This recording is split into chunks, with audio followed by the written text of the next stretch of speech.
Vote উৎসবের যখন মাত্র ১৪ দিন বাকি, তখন শেরপুরে নির্বাচন কর্মকর্তাদের চোখের সামনে ঘটে গেল রক্তক্ষয়ী সংঘর্ষ। অপরাপর আইনশৃঙ্খলা রক্ষা বাহিনীর সামনেই প্রথমত চেয়ার বসা নিয়ে সংঘর্ষ, অতঃপর মোটামুটি ৪ ঘন্টার উত্তেজনার পরিণতি, নির্বাচনে প্রতিদ্বন্দ্বী রাজনৈতিক দলের এক নেতার উপর হামলা ও মৃত্যু। নির্বাচন যখন করা নাড়ছে, তখন এই ঘটনা কতটা শঙ্কার? এটি কি নির্বাচন দিনেরই কোনো বাস্তব মহড়া? এসব প্রশ্নকে সামনে রেখে আজকের ভোটের ট্রেনের আলোচনার বিষয় ভোট ও সহিংসতা। পুরো আয়োজনে আপনার সঙ্গে থাকবো আমি আজহার লিমন। এই ঘটনার রেশে ঢাকা ও ঢাকার বাইরে বিক্ষোভ প্রতিবাদ করেছে নিহত রাজনীতিকের দল বাংলাদেশ জামাত ইসলামী। তাদের সঙ্গে সেই প্রতিবাদে যোগ দিয়েছেন শরিক ১০ দলের নেতারা। শুরুতে এই সম্পর্কিত রিপোর্টের কিছু অংশ দেখে আসব। মাটিতে লুটিয়ে পড়ার পরও জামাত নেতা রেজাউল করিমের নিস্তেজ শরীরে একের পর এক লাঠির আঘাত, যেন মৃত্যু নিশ্চিত করেই ক্ষান্ত হবে হত্যাকারী। হয়েছেও তাই। নির্বাচনী প্রচারে বাকযুদ্ধ গড়ালো সহিংসতায়। বুধবার শেরপুরের শ্রীবর্দী উপজেলায় নির্বাচনী ইশতেহার ঘোষণা অনুষ্ঠানে তুচ্ছ ঘটনায় বিএনপি ও জামাত কর্মীদের সংঘর্ষে নিহত হন উপজেলা জামায়াতের সেক্রেটারি রেজাউল করিম। আহত হন গণমাধ্যম কর্মী সহ দুদলের অর্ধ শতাধিক নেতাকর্মী ও সমর্থক। হত্যার প্রতিবাদে দেশব্যাপী বিক্ষোভে ফেটে পড়ে জামায়াতের নেতাকর্মীরা।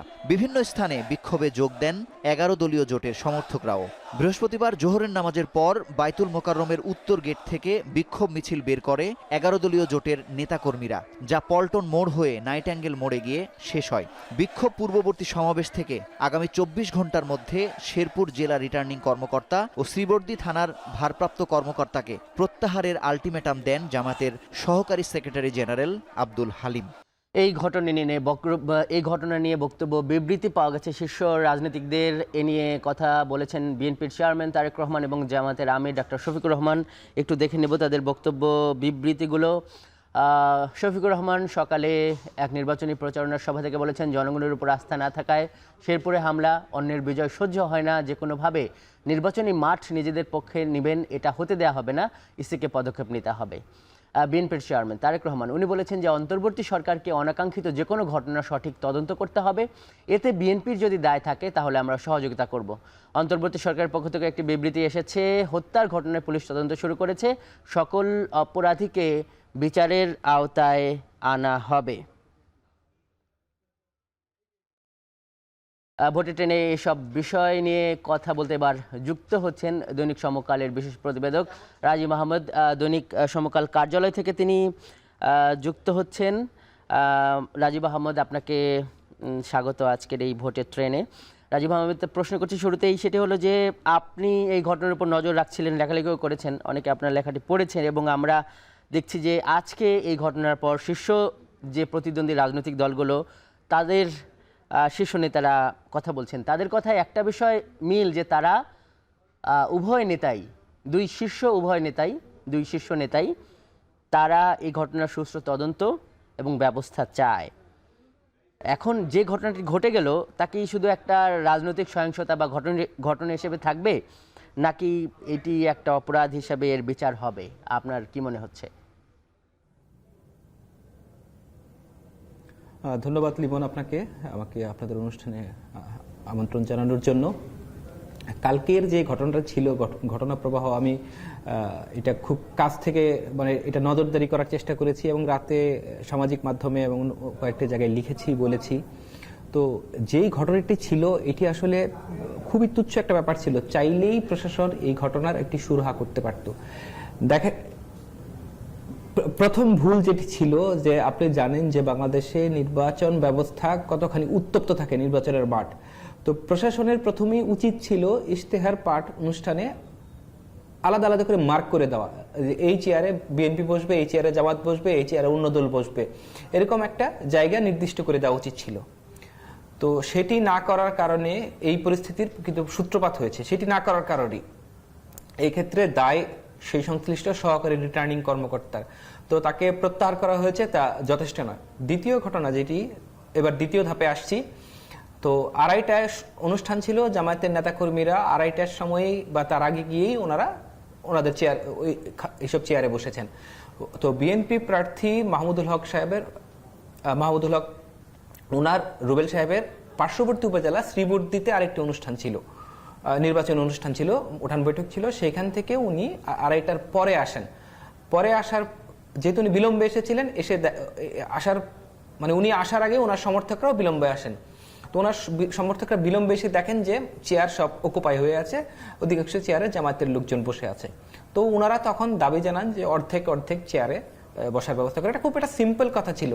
আচ্ছা, একটা বিষয় হচ্ছে চেয়ার না ছাড়লেই কি, আর আরেকটা জিনিস হচ্ছে অর্ধেক চেয়ার ছেড়ে দিলেই কি, এটার সঙ্গে কি আপনি ভোট কম বেশি হবে?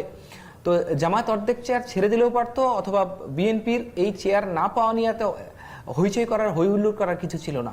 এটা খুব একটা সামান্য একটা ব্যাপার ছিল। তো আমি যে ভিডিওগুলো পেয়েছি সেখানে দেখলাম যে জামায়াতের যিনি প্রার্থী নুরুজ্জামান বাদল, উনি মাইকে বলছেন ওনার নেতাকর্মীদেরকে চেয়ার ছেড়ে দেওয়ার জন্য। কিন্তু তাদের বক্তব্য ছিল যেহেতু আমরা আগে এসেছি, সামনের সারিগুলোতে আমরা বসবো, বিএনপির নেতাকর্মীরা পিছনের সারিতে বসবে। তো এইটা নিয়ে কিন্তু ঘটনার সূত্রপাত একটা একেবারে তুচ্ছ ঘটনা। তারপরে প্রথমে চেয়ার ছোড়াছুড়ি, তারপরে হাতাহাতি ঘটলো। ওই সময় বিএনপির লোকজনও জামায়াতের লোকজনকে মেরেছে, জামায়াতের লোকজনও বিএনপির লোকজনকে মেরেছে। ওইখানে যে যুবদল নেতা ছিলেন মাহমুদুল হাসান, ওনার মাথা ফেটে যায়, রক্তাক্ত হয়। এবং যেহেতু যুবদলের নেতা, ওনাকে নিশ্চয়ই হামলা জামাতের দিক থেকে হয়েছে, এটা সাধারণ ধারণা। তারপর জামায়াতের লোকজন সেই স্টেডিয়াম এলাকায় ছিল, দক্ষিণ দিকে যে বাজার, সেই বাজারে গিয়ে বিএনপির লোকজন অবস্থান নেন। এইবার এত বিস্তারিত আমি বলছি কারণ আপনি দেখেন যে তারপর কিভাবে ঘটনা এত ছড়িয়ে পড়লো। কারণ সামান্য একজন ব্যক্তি, যিনি কেউ নেতা টাতা কিচ্ছু না, এমন কিছু না, উনি ফেসবুকে একটা স্ট্যাটাস দিলেন যে জামায়াত প্রার্থী বাদলকে পেলে জবাই করা হবে। এই একটা স্ট্যাটাসের কারণে পরিস্থিতি আরো আউটব্রাস্ট করলো। জামায়াতের এখানে যারা ছিল তারা বলল যে হ্যাঁ, আমাদের প্রার্থীকে জবাই করার হুমকি দিচ্ছে, আমরা ছাড়বো না, আমরা এই বাজারের উপর দিয়ে যাব। তো বিএনপির নেতাকর্মীরা জেদ ধরলেন যে আমরা এই বাজার দিয়ে যেতে দেব না। তো বিএনপির নেতা এবং আইন শৃঙ্খলা রক্ষাকারী বাহিনীর সদস্য যারা ছিলেন, ওসি ছিলেন, তারপরে এডিশনাল আপনার সহকারী পুলিশ সুপার এবং ইউনো এবং বিএনপির দুইজন নেতা, তারা এসে জামাত প্রার্থীকে বোঝান যে আপনি বিপরীত রাস্তাতে ঘুরে যান। এইবার দেখেন সবচেয়ে দুঃখজনক বিষয় যেটা, সেটি হচ্ছে জামায়াতের প্রার্থী কেন বিপরীত ঘুরপথ দিয়ে ঘুরে গেলেন না। কারণ আমাদের এইরকম একটি রাজনৈতিক ব্যবস্থা আমরা গড়ে তুলেছি, এমন একটা রাজনৈতিক সংস্কৃতি গড়ে উঠেছে যে আপনি যদি বিপরীত মানে ঘুরপথ দিয়ে ঘুরে যান, সংঘর্ষ এড়িয়ে, তাহলে আপনি হেরে গেলেন, আপনি পালিয়ে গেলেন, এরকম প্রতিপন্ন করা হবে যে আপনি মাঠ ছেড়ে পালিয়ে গেলেন, আপনি আপনার সামনে যে প্রতিদ্বন্দ্বী আছে, প্রতিপক্ষ আছে, তার সঙ্গে আপনি মারামারি করতে ভয় পেয়েছেন, এইরকম একটা বার্তা তখন ছড়াবে। এবং ফেসবুকে কিন্তু তখন থেকে এগুলো চলছিল। তো জামাত প্রার্থী তখন বলে যে আমি এখান থেকে ঘুরো রাস্তায় যাব না, আমি মেইন রোড দিয়ে যাব। তো সেই মেইন রোড অবরোধ করে রেখেছিলেন বিএনপির নেতাকর্মীরা। আচ্ছা, এইটি বেলা 3:30 আপনার 3:15 দিকের ঘটনা। তারপর 5:45 পর্যন্ত এই অবস্থা চলেছে, রাস্তা অবরুদ্ধ ছিল। রাজীব আহমেদ, আপনাকে একটু থামাই। রাজীব আহমেদ, আমরা এই পর্যায়ে একটা ভিডিও দেখে আসব। বিশেষ করে আসলে আমরা জানতে চাচ্ছি যে এই যে প্রতিদ্বন্দ্বী দুইটি পক্ষ যে একটা মারমুখো জায়গায় গেল, একটা উত্তেজনার জায়গায় গেল, তখনকার সিচুয়েশন কি ছিল, পরিস্থিতি কি ছিল, সেটার একটা নমুনা আমরা পেয়েছি একটি লাইভ ভিডিও থেকে। সেগুলো একটু দেখে আসি, আপনিও শুনতে পাবেন। তারপরে আপনার পরবর্তী উত্তরে প্রশ্নে আমরা যাচ্ছি। দর্শক, আমরা এই গতকালের যে দুঃখজনক ঘটনা, তার একটি লাইভ ভিডিও আমরা ঘটনাস্থল থেকে হামলার কিছুক্ষণ আগে সেটি ধারণ করা হয়েছিল। চলুন সেটির কিছু অংশ আমরা একটু দেখে আসি।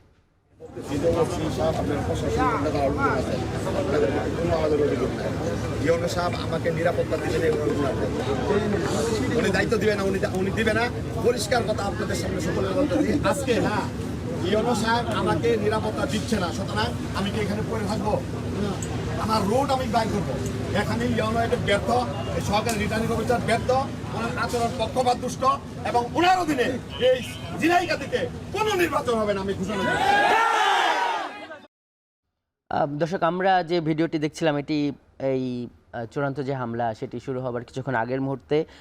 রাজীব আহমেদ, আপনিও সেটি শুনতে পেলেন।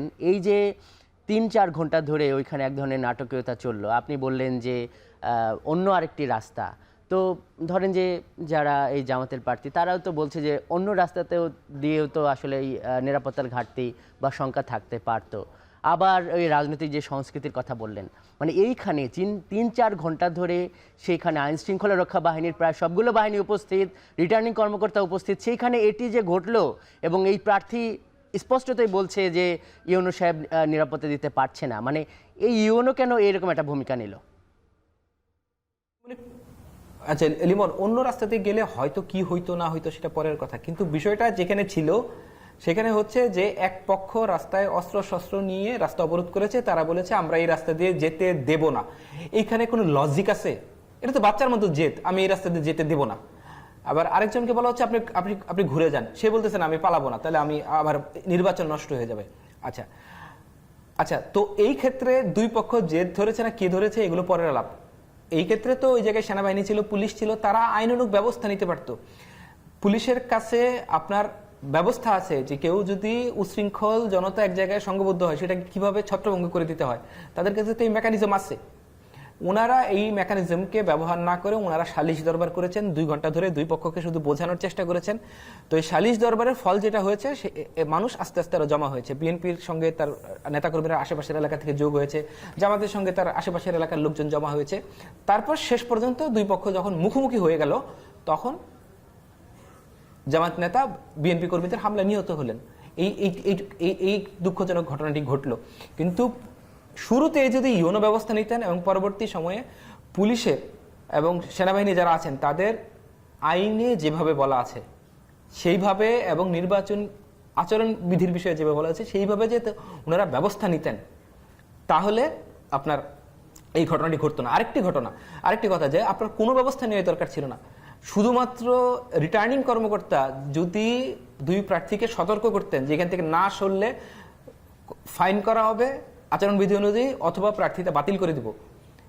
কারণ ইলেকশন কমিশনের এই ক্ষমতা আছে, মানে রিটার্নিং কর্মকর্তা নেই, ইলেকশন কমিশনের ক্ষমতা আছে প্রার্থীতা বাতিল করে দেওয়ার। কিন্তু রিটার্নিং কর্মকর্তা এবং নির্বাচন কমিশন এই 2-2.5 ঘন্টায় কিছুই করেনি, সেই কারণে এই পরিস্থিতি তৈরি হয়েছে। এখন দেখেন 5 আগস্ট পরবর্তী সময়ে পুলিশ এবং আইনশৃঙ্খলা রক্ষাকারী বাহিনীর বা আইনশৃঙ্খলা পরিস্থিতির যে ভঙ্গুর অবস্থা, এটি লুকোনোর কিছু নেই এবং এটি গোপন বিষয় না।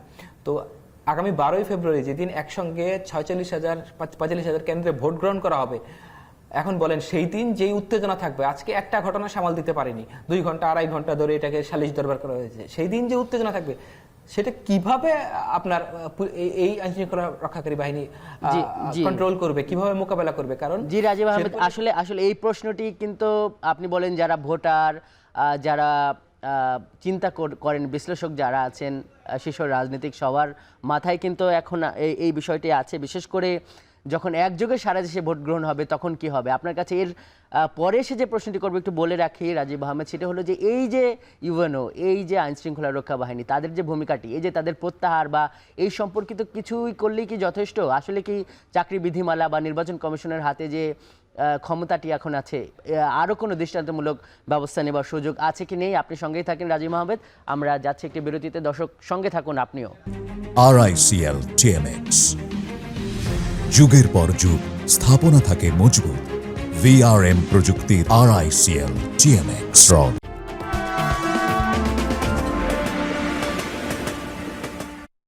বিরতির পর স্বাগত, দেখছেন ভোটের ট্রেন। দর্শক, আজকের ভোটের ট্রেনে আমরা কথা বলছি ভোট ও সহিংসতা শিরোনামে। আমাদের সঙ্গে এই ঘটনার বিশ্লেষণের জন্য আছেন একজন রাজনৈতিক প্রতিবেদক, তার সঙ্গে আবার আলোচনায় ফিরবো। তার আগে চলুন একটু নির্বাচনী মাঠের খবর জেনে নেই। মতিঝিল এলাকায় আছেন আমাদের সহকর্মী ফরহাদ বিন নূর। ফরহাদ, আপনি তো আজ বেশ কয়েকটি নির্বাচনী আসনে নজর রাখছিলেন, মানে এখন যেখানে আছেন সেখানকার খবর কি? আর সারাদিনে আপনি আইন লঙ্ঘন বা কোনো অনিয়ম দেখেছেন কিনা? বিশেষ করে প্রার্থী বা রাজনীতিকদের পক্ষ থেকে কোনো অভিযোগ বা আপত্তি ছিল কিনা?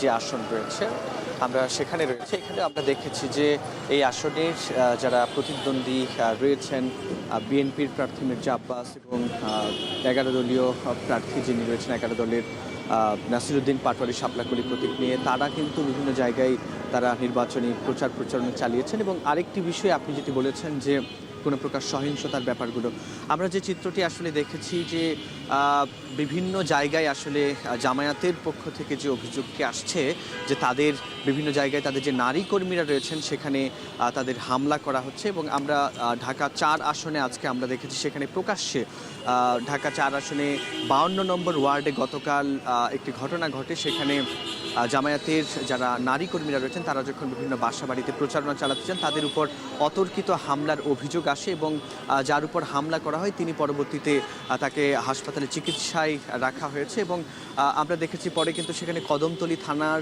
যে মহিলা জামায়াতের যারা নেতাকর্মী তারা কিন্তু আজকে দুপুরের আগেই তারা একটি বিক্ষোভ মিছিল করেছে এবং তারা সেই বিক্ষোভ মিছিল থেকে তারা প্রতিবাদ জানিয়েছে এবং যারা হামলা করেছে তাদের কে গ্রেপ্তারের তারা দাবি জানিয়েছে এবং তারা অভিযোগ করেছে যে এই কাজগুলো যারা বিএনপির প্রার্থী তাদের লোকজনই করছেন বলে কিন্তু তিনি অভিযোগ করেছেন। এবং আমরা আরও একটি বিষয় যেটি দেখেছি জামায়াতের কিন্তু মহিলাদের প্রথমবারের মতো গতকাল দেখেছি যে প্রথমবারের মতো একটি সমাবেশও হয়েছে ঢাকা 15 নম্বর আসনে, যেটি জামায়াতের আমিরের নিজের নির্বাচনী আসন। সেখানে মণিপুর গার্লস হাই স্কুলে সেইটি হয়েছে এবং আমরা যে চিত্রটি দেখেছি আজকে কিন্তু বেশ কিছু আসনে আমরা ঘুরেছি। সেসব আসনগুলোর ব্যাপারে যদি বলি, ঢাকা 4 আসনে জামায়াতের প্রার্থী এবং বিএনপির প্রার্থীকে আমরা দেখেছি প্রচারণা চালাতে। আমরা দেখেছি ঢাকা 8-এ একটি পথসভায় কথা বলেছেন মির্জা আব্বাস। এছাড়া আমরা দেখেছি ঢাকা 10-এ জামায়াতের প্রার্থী যিনি জসিম উদ্দিন তিনি প্রচারণা চালিয়েছেন। এছাড়া ঢাকা 11 আসনে বিএনপির প্রার্থী কাইয়ুম তিনিও কিন্তু তার প্রচারণা চালিয়েছেন এবং এর মধ্য দিয়ে পুরো ঢাকা শহরে কিন্তু নির্বাচনের প্রচারণায় জমে উঠেছে ত্রয়োদশ জাতীয় সংসদ নির্বাচনের প্রচারণা। কথা বলতে এবার যুক্ত হচ্ছেন দৈনিক সমকালের রাজনীতি প্রতিবেদক রাজীব আহমেদ। দৈনিক সমকাল কার্যালয় থেকে তিনি যুক্ত হচ্ছেন। রাজীব আহমেদ, আপনার সঙ্গে আমরা সাম্প্রতিক নির্বাচন সহিংসতার বিষয়টি আলোচনা করছিলাম। আপনার কাছে একটা প্রশ্ন রেখে গিয়েছিলাম, তার আগে একটু বলতে চাই যে জামাতের পক্ষ থেকে যে এই অভিযোগটির ব্যাপারে আপনার একটা মতামত জানতে চাই। যে তারা বলছে যে তাদের নারী কর্মীদের উপর হামলা হচ্ছে। আমাদের প্রতিবেদকও জানাচ্ছিলেন এ নিয়ে তাদের মহিলা বিভাগের যারা কর্মী তারা মিছিল মিটিংও করেছে, রাস্তায় নেমেছে। মানে জামাতের যে অভিযোগটি তারা প্রমাণ তথ্য এগুলোও দিচ্ছে। মানে প্রশ্নটা হলো যে নারীদের উপর এই নির্বাচনের মাঠে হামলা কেন?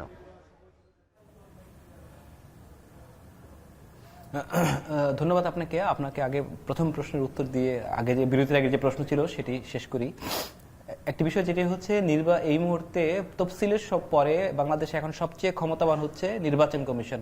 আর্টিকেল 126 অনুযায়ী গভর্নমেন্ট অ্যাক্ট করবে নির্বাচন কমিশনের চাওয়া অনুযায়ী। কিন্তু আমি এই জায়গাটাই দেখতে পাচ্ছি না, নির্বাচন কমিশনের কোনো কঠোরতা দেখতে পাচ্ছি না। দেখেন, শেরপুরের ঘটনার 3 দিন আগে ভালুকাতে 2 জন প্রার্থীর সমর্থকদের মধ্যে ভয়ঙ্কর মারামারি হয়েছে। এই ঘটনায় 2টি মামলা হয়েছে। নির্বাচন কমিশন বা রিটার্নিং কর্মকর্তা কি দায়ী ব্যক্তিদের বিরুদ্ধে নির্বাচনী ইলেকট্রাল ল অনুযায়ী কোনো রকম কোনো ব্যবস্থা নিয়েছে বা আচরণবিধি ভঙ্গের জন্য কোনো রকম কোনো ব্যবস্থা নিয়েছে? দেখেন, আমি একটা কথা আপনাকে লিমন বলি, বাংলাদেশে এখন পর্যন্ত যে টুকটাক মারামারি সহিংসতা হচ্ছে এটাকে আমি কমই বলবো। কারণ এত বড় একটা দেশে 13 কোটি ভোটার, 46,000 ভোট কেন্দ্র, 300 আসন, এতগুলো প্রার্থী, হ্যাঁ কিছু ঘটনা ঘটবে, আপনি ঠেকাতে পারবেন না, এটা বাস্তবতা। বাংলাদেশে নির্বাচনী সহিংসতা এবং নির্বাচনী সহিংসতায় প্রাণহানির খুবই দুঃখজনক নজির আছে। কিন্তু সমস্যাটা সেখানে হচ্ছে যে নির্বাচন কমিশন এগুলোকে প্রিভেন্ট করার জন্য, এগুলো মোকাবেলা করার জন্য যেই তৎপরতা থাকা উচিত সেটি দেখতে পাচ্ছি না। নির্বাচন কমিশনের মধ্যে কোনো কঠোরতা দেখতে পাচ্ছি না। আমি আপনাকে একটা ঘটনা বলি, যেমন কাজী হাবিবুল আওয়ালের কমিশন, আওয়ামী লীগ আমলের যে কমিশন, সেই কমিশনও বরং এর চেয়ে বেশি তৎপর ছিল। গাজীপুরের সিটি কর্পোরেশন নির্বাচনে একজন কাউন্সিলর প্রার্থী শুধুমাত্র কুকথা বলার কারণে নির্বাচন কমিশন তার প্রার্থিতা বাতিল করে দিয়েছে। তো গত কয়েকদিনে যেসব ঘটনা ঘটেছে, এই ক্ষেত্রে নির্বাচন কমিশন যদি 3-4 জন প্রার্থীর প্রার্থিতা বাতিল করে দিত, সে যে পার্টিরই হোক, তারপর সে যে আদালত থেকে ফেরত পাবে, ইলেকশনে ফেরত আসবে। কিন্তু ইলেকশন কমিশন যদি প্রার্থিতা বাতিল করে দিত, তাহলে প্রত্যেক প্রার্থী সতর্ক সজাগ হতো এবং একটা ভয় তৈরি হতো তাদের মধ্যে, জবাবদিহিতার বিষয় তৈরি হতো যে না, আমি যা ইচ্ছা তা করতে পারবো না, এবং সমর্থকদের তারা নিয়ন্ত্রণ করতো যে যা ইচ্ছা করা যাবে না। কিন্তু নির্বাচন কমিশন এখন নির্বাচন কমিশন সেটি করছে না কেন? সেটি নির্বাচন কমিশন করছে না কেন? তাদের কি বিশেষ কোনো ভয় আছে? মানে এমনিতেই কিন্তু আলোচনা আছে যে এই নির্বাচন কমিশনের কোনো ইলেকশন করার অভিজ্ঞতা নেই, তাহলে কি মানে বড় ধরনের একটা ইলেকশন ব্লান্ডার হওয়ার শঙ্কা অনেকেই করছে? ভাই সিএসি এবং 4 জন ইলেকশন কমিশনার বাদে সবই পুরনো অফিসার, সুতরাং তাদের নির্বাচন করার অভিজ্ঞতা নেই, এই জাতীয় কথা ভ্রান্ত কথা। এখন প্রশ্নটা হচ্ছে তাদের ক্ষমতা আছে, সাংবিধানিক ক্ষমতা আছে, তাদের সদিচ্ছা আছে কিনা। আমি তাদের সদিচ্ছা এবং সততা নিয়ে বহু আগে থেকেই সন্দিহান এবং এখনও সন্দিহান, কারণ নির্বাচন কমিশনের যেভাবে অ্যাক্ট করার কথা সেভাবে অ্যাক্ট করতে দেখছি না, তাদের যতখানি কঠোর থাকার কথা ততখানি কঠোর থাকতে দেখছি না। ভারতের নির্বাচন ব্যবস্থা খুব একটা ভালো ছিল না। 1992 সালে একজন নির্বাচন কমিশনার ছিলেন টিএন সেশন, তার কারণে পরবর্তী 20 বছর 22 বছর 25 বছর খুব ভালো নির্বাচন হয়েছে।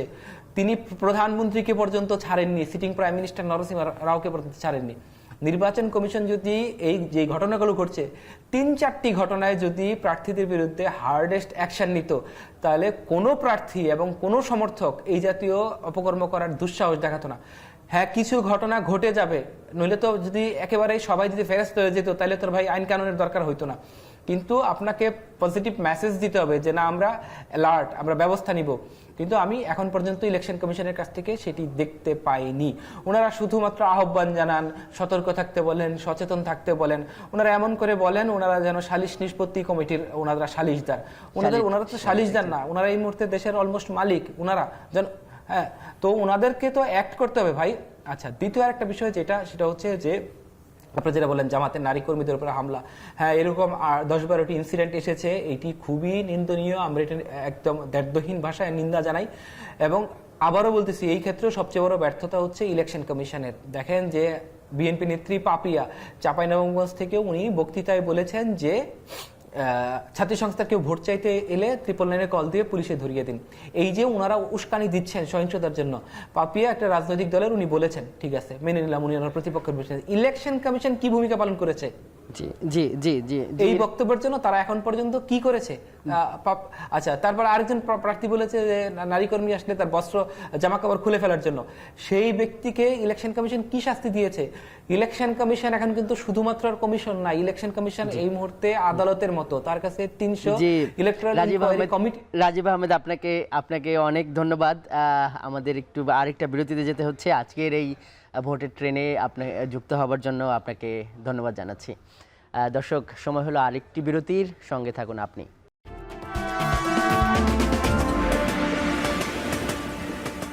স্বাগত, দেখছেন ভোটের ট্রেন, আপনার সঙ্গে আছে আমি আজহার লিমন। দর্শক, আজকের ভোটের ট্রেন কথা বলছে ভোট ও সহিংসতা শিরোনামে ভোট পরিবেশের খবর জানতে এবার আমরা যুক্ত হব সহকর্মী ইমতিয়াজুর রহমানের সঙ্গে। তিনি যুক্ত হচ্ছেন ভোলা থেকে।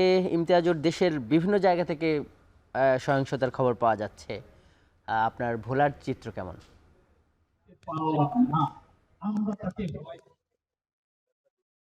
আমাদের একটি লাইভ হচ্ছে, আপনাদের অনুরোধের মধ্যে আপনারা ভোট দিবেন এই আশা রেখে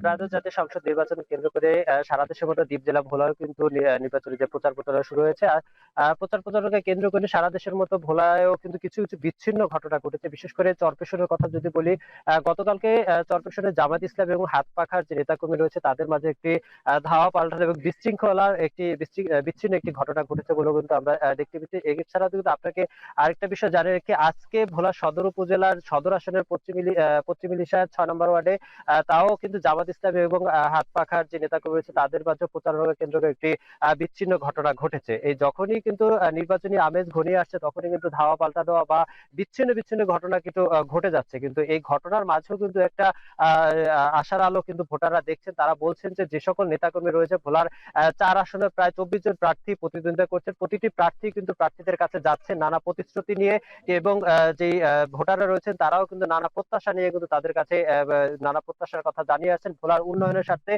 ভোলারকে নতুন ভাবে সাজানোর স্বার্থে কিন্তু তারা নানা প্রত্যাশার কথা জানিয়েছেন। আপনাকে একটু জানিয়ে রাখি, আমি এখন রয়েছে ভোলার ইলিশার একটি উঠান বৈঠকে। এখানে ভোলার সদর আসনের যেই গরুর গাড়ির প্রার্থী বিএনপি জোটের আন্দালিবুর রহমান পার্থ, তার একটি উঠান বৈঠক চলমান রয়েছে।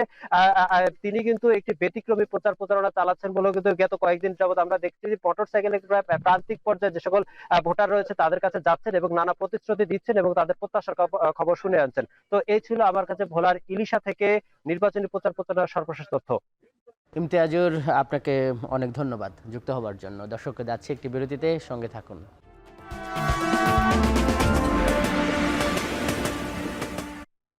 বিরতির পর স্বাগত। দর্শক দেখছেন ভোটের ট্রেন। ভোট ও সহিংসতা শিরোনামে কথা বলছে আজকের ভোটের ট্রেন। এবার জানবো তৃণমূলের ভোট পরিস্থিতির খবর।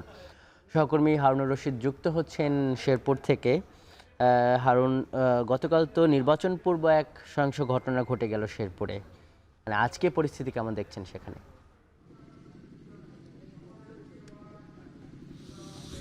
লিমন, আজকে শেরপুরের পরিস্থিতি শান্ত। আমরা সকাল থেকেই শেরপুরের বিভিন্ন এলাকা ঘুরেছি। এখন আছি শ্রীবর্দী উপজেলার যে গোপালখিলা গ্রাম, সেই গ্রামে। এই গ্রামেই গতকালকে নির্বাচনী সহিংসতায় যে নিহত হয়েছেন জামাত নেতা রেজাউল করিম, তার জানাজা অনুষ্ঠিত হচ্ছে গোপালখিলা সরকারি প্রাথমিক বিদ্যালয় মাঠে। এই জানাজার এখন কাজ চলছে। আমরা এখানেই সারাদিনই এই বিষয়টি ফলো করেছি। তবে আজকে কোথাও কোনো উত্তেজনা দেখা দেয়নি, স্বাভাবিক শান্ত পরিবেশ। তবে একটি টান চাপা উত্তেজনা রয়েছে। আসলে গতকালকে যে বিএনপি এবং জামাতের মধ্যে যে সংঘর্ষের ঘটনা ঘটে, এরপর থেকেই কিন্তু একটি উত্তেজনা আছে, যদিও আজকে এর কোনো প্রকাশ দেখা যায়নি। আজকে মোটামুটি শান্তই দেখা গেছে। আমরা দেখেছি যে বিকেলে ময়মনসিংহ মেডিকেল কলেজের মর্গে থেকে ময়নাতদন্ত শেষে জামাত নেতা রেজাউল করিমের মরদেহ নিয়ে আসা হয় শেরপুরের শ্রীবর্দীতে, এবং শ্রীবর্দীতে নিয়ে আসার পর শ্রীবর্দী সরকারি কলেজ মাঠে তার প্রথম জানাজা অনুষ্ঠিত হয় এবং এখন দ্বিতীয় জানাজা অনুষ্ঠিত হচ্ছে। এবং ভোটের দিন যতই ঘনিয়ে আসছে, শুধু শেরপুরের শ্রীবর্দী নয়, ময়মনসিংহ বিভাগের বিভিন্ন জায়গায় কিন্তু নির্বাচনী যে সহিংসতা সেগুলো ঘটছে। এবং এর আগে ময়মনসিংহেও একজন নিহত হয়েছেন ধোবাউড়ায়, এবং অফিস ভাঙচুর সহ বিভিন্ন ধরনের ঘটনা কিন্তু ঘটছে। তবে ভোটাররা যেটি বলছেন, নির্বাচনের আগে পরিবেশ যেন শান্ত হয়, তারা যেন শান্তিপূর্ণভাবে ভোট দিতে পারেন, এটি তারা প্রত্যাশা করছেন। রশিদ, আপনাকে অনেক ধন্যবাদ। সহকর্মী হারুনুর রশিদ যুক্ত হয়েছিলেন শেরপুর থেকে। দর্শক, এই ছিল আজকের ভোটের ট্রেনে। এতক্ষণ সঙ্গে থাকার জন্য ধন্যবাদ আপনাকেও।